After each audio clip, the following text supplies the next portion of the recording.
ஆண்டவராகிய இயேசு கிறிஸ்துவின் நாமத்தினாலே இந்த விடுதலை தேடல் நிகழ்ச்சிக்கு உங்களை வரவேற்கிறேன்.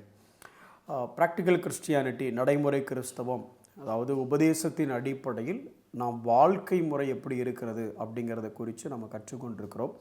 குறிப்பாக கிறிஸ்தவம் அப்படின்னு பார்க்கும் பொழுது ஒரு புறம் உபதேசம், இன்னொரு பக்கம் உபதேசத்தின் அடிப்படையான வாழ்க்கை. ஏன் உபதேசத்தை கற்றுக்கொள்ளணும் அப்படின்னா, இப்படி கற்றுக்கொண்டால் தான் நான் எப்படி வாழணும்னு எனக்கு தெரியுங்கிறதுக்காக தான் நம்ம கற்றுக்கொள்கிறோம். ஆனால் பலமுறை நம்மகிட்ட இருக்கிற சின்ன ப்ராப்ளம் அல்லது பெரிய ப்ராப்ளம் என்ன அப்படின்னா, கற்றுக்கொள்கிறோம், அதோடு நிறுத்தி விடுகிறோம், வாழ்வதில்லை. Learning the word and living the word. Learn பண்ணுறோம், ஆனால் லேர்ன் பண்ண மாதிரி லீவ் பண்ணமான்னு தெரில. நீங்களே கொஞ்சம் யோசிச்சு பாருங்களேன். அந்த விடுதலை தேடல் நிகழ்ச்சி எத்தனையோ சீரீஸ் நீங்கள் கேட்டுட்டு இருந்திருப்பீங்க.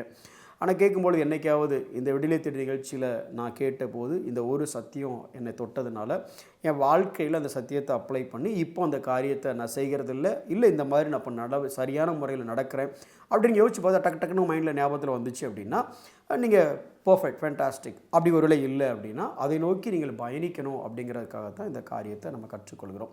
ரோமர் 12வது அதிகாரத்திலிருந்து நம்ம கற்றுக்கொண்டிருக்கிறோம். குறிப்பாக ரோமர் 11வது அதிகாரம் வரைக்கும் அந்த டாக்டரினை பேசின பவுல் 12வது அதிகாரத்தில் நடைமுறை வாழ்க்கையை பேசுகிறார். அந்த நடைமுறை வாழ்க்கையில் பல காரியங்கள், ஜீவ பலியாக இருக்கணும், உலகத்துக்கு ஒத்த வேஷம் தரியக்கூடாது, மறுரூபமாகணும் அப்படின்னு சொல்லி பிற வரங்களை பற்றி பேசுகிறார். எண்ணுவதற்கு மிஞ்சி எண்ணக்கூடாதுங்கிறாரு, வரங்களை பற்றி பேசுகிறாரு. அப்புறம் ஸ்நேகத்தை பற்றி, அன்பை பற்றி பேசுகிறாரு, சகோதர ஸ்நேகத்தை பற்றி பேசுகிறாரு. அப்படியே இந்த சகோதர ஸ்நேகத்தை பற்றி பேசும்பொழுது அப்படியே கொஞ்சம் கீழே வரும்பொழுது என்ன சொல்கிறார் அப்படின்னா, நீங்கள் இதை மாதிரி ஜாக்கிரதையாக இருங்கள், அசதியாக இராமல் ஜாக்கிரதையாக இருங்கள் அப்படின்னு சொல்கிறார். 11வது வசனம், ரோமர் 12:11. அதுக்கடுத்து ஆவியிலே அனலாக இருங்கள், கர்த்தருக்கு ஊழியம் செய்யுங்கள். இந்த 3 காரியத்தை தான் பார்க்க போகிறோம். இதில் இந்த வசனத்தை பார்த்த உடனே நமக்கு டக்குன்னு கண்ணில் படுறது ஆவியில் அனலாக இருக்கணும் பிரதர் அப்படின்னு சொல்லி. இந்த ஆவியில் அனலாக இருக்கணும்னு சொல்லிட்டு அனல் மூட்டி எழுப்பிவிடுன்னு என்னெல்லாமோ நம்ம வந்துட்டோம் இங்கே. பட் இந்த அனல்ங்கிற வார்த்தைக்கும் நாம் இன்றைக்கி புரிஞ்சுக்கிட்ட அனலுக்கும் கொஞ்சம் கூட சம்மந்தமே கிடையாது. பட் நம்ம அதை அப்புறம் பார்ப்போம். பட் அதுக்கு முன்னே அசதியாக இராமல் ஜாக்கிரதையாக இருங்கள். ஒரு ட்ரூ மார்க் ஆஃப் கிறிஸ்டியானிட்டி அப்படின்னு சொல்லும்போது நான் லவ் சொன்னேன். ஃபஸ்ட்டு சேரிட்டி லவ், அதாவது பொதுவான அன்பு. ரெண்டாவது என்ன சொன்னேன்னா பிரதர்லி லவ் சொன்னேன், சகோதரத்துவ அன்பு. ஆனால் அதுக்கு அடுத்து ஹானர் அதர்ஸ் அப்படி சொன்னேன், மற்றவங்களை கனம் பண்ணணும் அப்படின்னு சொன்னேன். அது கனம் பண்ணுறதுக்கு அடுத்து பார்த்தீங்கன்னா அசதியாக இராமல் ஜாக்கிரதையாக இருங்கள். அப்படின்னா லேசியாக இருக்க அவசியமே இல்லை. Be always alert.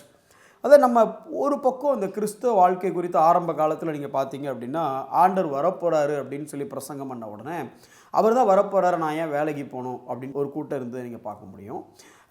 இன்னொரு பக்கம் எப்படின்னா, எந்த வேலையுமே ஒரு குறிப்பிட்ட காலகட்டத்தில் எந்த வேலையுமே உருப்படியாக செய்யாமல் என்னத்தை செஞ்சு என்ன பண்ணுறது பிரதர், எப்படின்னா ஆண்டவர் வந்துடுவார்ல பிரதர், அப்படி போயிடும். வீடெல்லாம் கட்டாதீங்க பிரதர், வீடு கட்டி என்ன பண்ண போகிறீங்க, ஆண்டவர் வந்தால் தான் வீடு இடிஞ்சிருமே, அப்புறம் அதுக்கு நீங்கள் கட்டுறீங்க. இப்படி ஒரு பக்கம். அந்த ஒரு குறிப்பிட்ட காலத்தில் பேங்க்கில் அக்கௌண்ட் வச்சாலே தப்பு, ஏன்னா அக்கௌண்ட் வச்சு என் பேங்க்கில் கொண்டே போடுறீங்க, அதான் கர்த்தர் வந்துட்டாருன்னா பேங்க்கு தான் போயிருமே அப்படின்னு சொல்லி அப்படியே ஒரு பக்கமாக போயிட்டோம். இப்படி ஒரு தேவ ஊழியராக இருக்கக்கூடிய குரூப்பாக இருக்கக்கூடிய ஊழியக்காரரில் ஒருத்தர் அடிக்கடி இந்த மாதிரி சொல்லிகிட்டே இருப்பாராமா. எதுக்கு எல்லோரும் அந்த வேலையெல்லாம் பார்த்துட்ருக்காங்க, எதுக்கு எல்லோரும் இந்த வேலையை பார்த்துட்ருக்காங்க, உட்காந்து வேதத்தை மட்டும் தியானிச்சுட்டு வீட்டிலே உட்காந்து படிக்க வேண்டியது தானே சார், இவங்களாம் ஊழியத்துக்கு தானே வந்திருக்காங்க, ஏன் இந்த மாதிரி காரியத்தெல்லாம் செய்கிறாங்கன்னு சொல்லிட்டு ஒரு தேவ ஊழியர்கள் பயிற்சி பட்டறையின் மத்தியில் இருக்கக்கூடிய ஒரு ஊழியக்காரர் அப்படி சொல்லிட்டு இருந்தாராமா.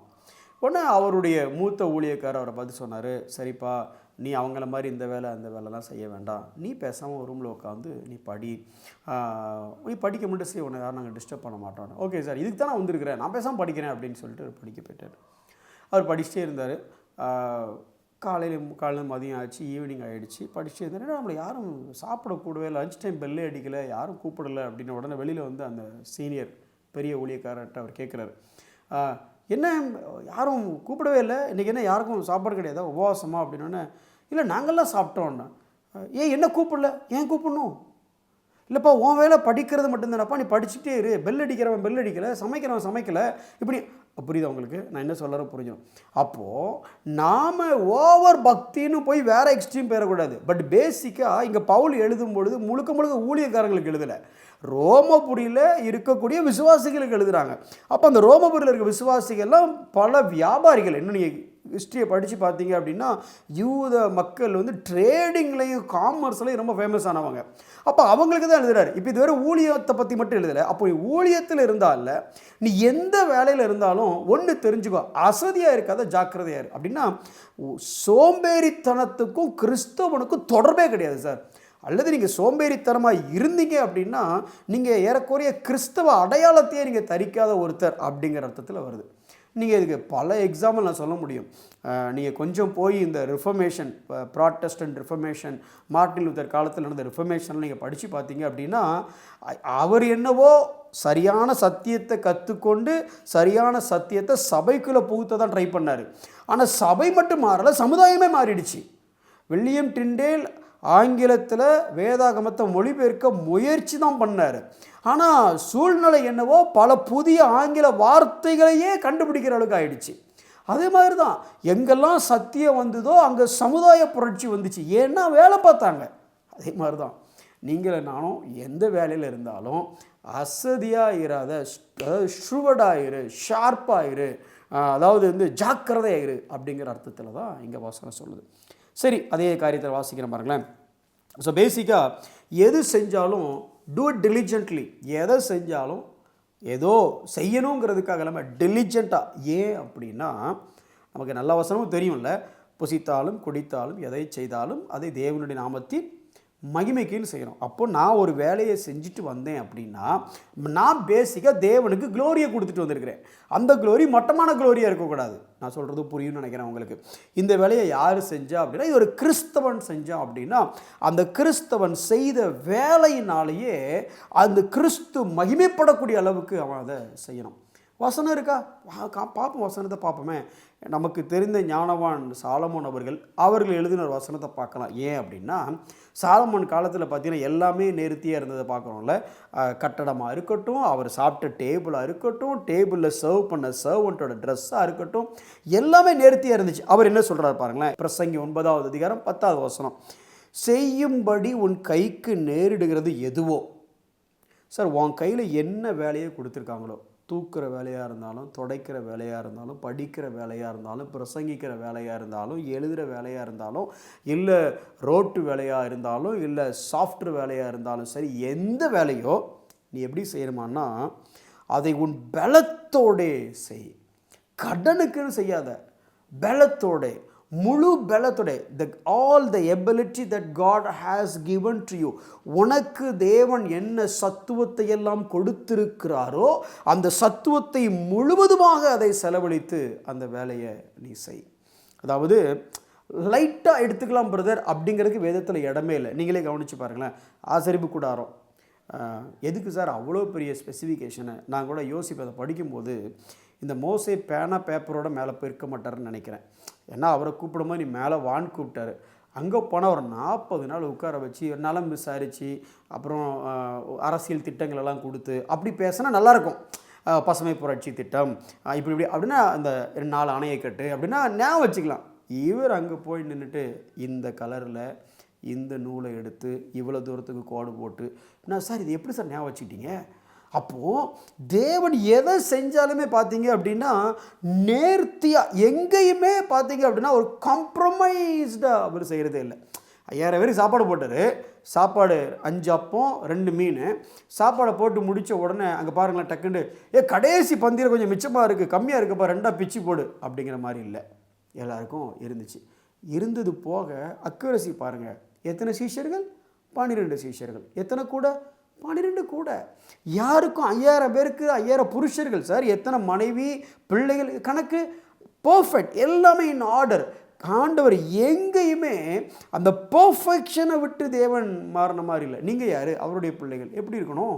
பர்ஃபெக்ஷனாக தான் இருக்கணும். அதான் சொல்கிறாங்களே, கிறிஸ்துவ வாழ்க்கையை பொறுத்த வரைக்கும் நம்மளுடைய காலத்தினால நான் எவ்வளோ மாறி இருக்கிறேன். Mean how much I have improved. நான் சும்மா இருக்க வாய்ப்பே இல்லை சார். சொன்ன தப்பாக நினச்சிக்காதீங்க. சில ஊழியத்தில் கூட பார்த்தீங்க அப்படின்னா நம்ம என்ன பண்ணிடுறோம் அப்படின்னா அரைச்சமாகவே அரைக்கிறோம், அல்லது இருக்கிற சரக்கையே திருப்பி திருப்பி கொடுக்குறதுனால சபை வளர மாட்டேங்குது. அதுக்காக சபை வளர்கிறதுக்கு நான் என்ன அப்படி நான் சொல்ல வரல. பட் பேசிக்காக நாமளும் அசதியாக இருக்கிறோம், ரொம்ப லைட்டாக எடுத்துக்கிறோம். ஆனால் இங்கே வேதம் அப்படி இல்லை. ஜாக்கிரதையாக இருங்க.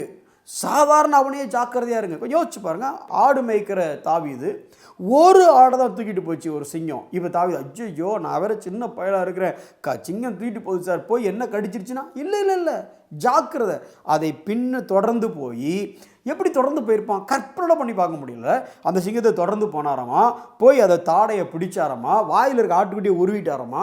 உருவினதுக்கப்புறம் அந்த ஆட்டுக்குட்டி அந்த சிங்கம் இவரை துரத்தின உடனே அதை அடித்து கொன்னேங்கிறார். ஏன் அப்படின்னா சார் வேலையில் சின்சியராக இருக்கணும் சார், அசதியாகிராமல்.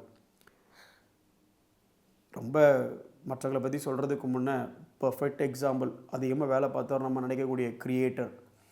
யோவான் 5வது அதிகாரம் 17வது வசனம் பாருங்களேன்.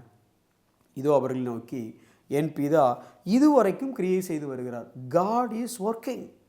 என்னை வரைக்கும் இதை இயேசு சொல்லும்போது சொல்கிறார், என் பிதா இதுவரைக்கும் கிரியை செய்து வருகிறார். அப்புறம் நீங்கள் நானும் கிரியை செய்து வருகிறேன் என்றார். ஏன்னா பகற்காலம் இருக்கும் மட்டும் நான் என்னை அனுப்பினருடைய கிரியைகளை செய்ய வேண்டும். யோவான் 9:4.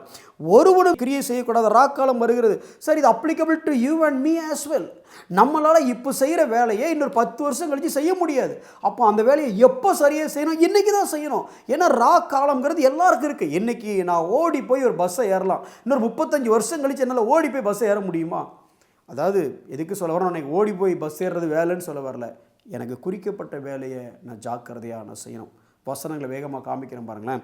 1 தெசலோனிக்கர் 4வது அதிகாரம் 12வது வசனம். பவுல் எழுதுகிற தெசலோனிக்க சபைக்கு என்ன எழுதுகிற பாருங்களேன்.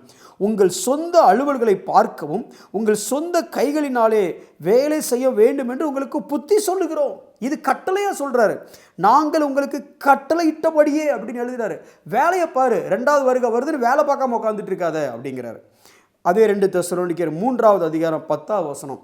ஒருவன் வேலை செய்ய மனதில்லாதிருந்தால் அவன் சாப்பிடவும் கூடாது என்று அப்படின்னு இருக்கு. 12வது வசனம். அமைதலோடு வேலை செய்து தங்கள் சொந்த சாப்பாட்டை சாப்பிட வேண்டும்.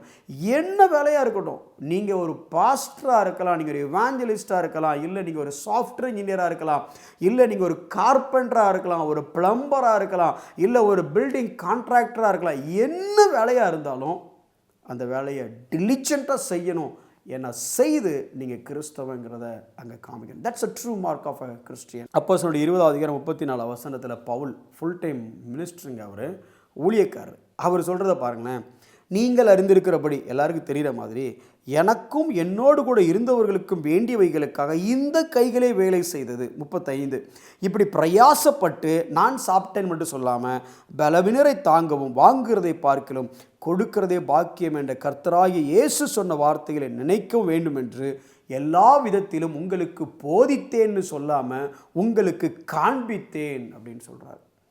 எனக்கு அருமையான சகோதரனே சகோதரியே, நீங்கள் கொஞ்சம் சயின்ஸ் இன்னும் பல இன்வென்ஷன்ஸை நீங்கள் ஆராய்ச்சி பண்ணி பார்த்தீங்க அப்படின்னா அதெல்லாம் கண்டுபிடிச்சது யாருன்னா கிறிஸ்தவர்கள். அநேக சயின்டிஸ்ட், தாமஸ் ஆல்வா எடிசனாக இருக்கட்டும், உலகத்தினுடைய மறுபகுதியை கண்டுபிடித்த வாஸ்கோட காமாவாக இருக்கட்டும், இவங்க எல்லாருமே பல பேரை யோசிச்சு பாருங்கள். ஈவன் பல அறிஞர்கள் எல்லாரும் எங்கேருந்து வந்தாங்கன்னா they grown up in Christianity. அதுதான் it's a mark of Christianity. அப்படிப்பட்ட ஒரு வாழ்க்கையை நம்ம வாழ தேவன் நமக்கு உதவி செய்வாராக. கண்களை மூடி நாம் ஜெபிப்போம். அன்புள்ள ஆண்டவரே, அசதியாக இராமல் ஜாக்கிரதையாக நாங்கள் இருக்க உதவி செய்யுங்க ஆண்டவரே. நீங்கள் எவ்வளோ நேர்த்தியாக நீங்கள் எல்லாவற்றையும் படைத்தீங்க ஆண்டவரே. மனிதன் வந்ததுக்கப்புறம் ஆண்டவரே எனக்கு இது இல்லை அது இல்லை நீங்கள் மிஸ் பண்ணிட்டீங்க அப்படின்னு சொல்லுவதற்கு ஏதுவாக அல்லாதபடி எல்லாவற்றையும் you are the God of created but created in perfection. எல்லாவற்றையும் நேர்த்தியாக நீங்கள் செஞ்சீங்க ஆண்டவரே. நாங்கள் உம்முடைய சாயலாக இருக்கிறவங்க, நாங்கள் அசதியாக இராமல் ஜாக்கிரதையாய் எல்லாவற்றையும் வேலையில் ப்ராப்பராக செய்து எதை செய்தாலும் அதன் மூலமாகவும் உம்முடைய நாம மகிமைப்படத்தக்க வாழ எங்களுக்கு நீர் உதவி செய்யும். இயேசுவின் நாமத்தில் ஜெபிக்கிறோம் நல்ல பிதாவே, ஆமென்.